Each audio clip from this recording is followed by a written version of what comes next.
Aakibiishopu owahuumwire ebyabagambiro bwabira ryo mukushaba no kusiima kanisa ya MPF Church of Uganda omu busabadikono bwa katikenjeyo omu bureberezi bwa Bunyoro Kitara omu district ya KAGADI. Kwombekyera Mukama kandi nomanya Honorable Dennis abantu nibomeka amaju marungi mansions konka yekaro ya Mukama neshwaza ruhanga konka izuba ntenda kukiha ejo tikwe abazaire bakora kigoto kusomesa abana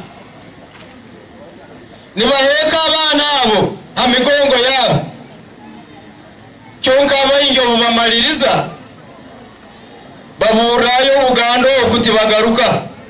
Venerable Reverend Benon Turiya mu Bugana orusabadikono wa katikenjeyo nagira ngo binjye basisure by'ubwiga byabo mu gukora imirimo yensi bahendera barokwegwa imirimo ya ruhanga hamwe no kumusima.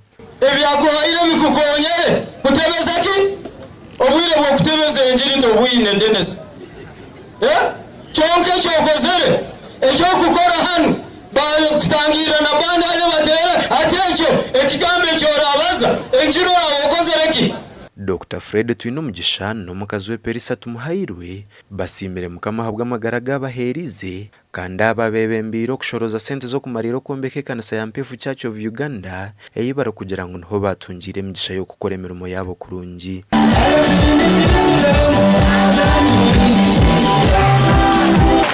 Kandi ino kunihira nti twena ngere twaje hanuya n'abanywani bitu we have capacity really to give back to God. Bujo mwa Kristine cyara simo ruhanga cyamukorire abandi nibatura twemerire nibagamba ubundi nuko byatandikire oba nibaturura turi ko modoka nibagamba niko byatandikire turugire har turi bato nitsima Mukama.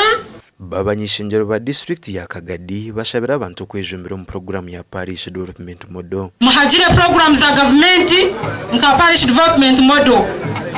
Program ejo ya parish development eriyone kwata muntu owahansi orarebe bihimba birankumina iwoye buze habwenje mendagambira abahinjiye mu famu yanje Kanyamiyaga nababuza muramya bwenje bihimba birankumina habwo kuba katari ka East Africa bakakigura.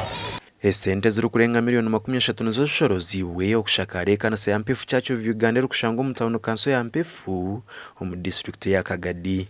Gasha kwa Thomas tumwebaze.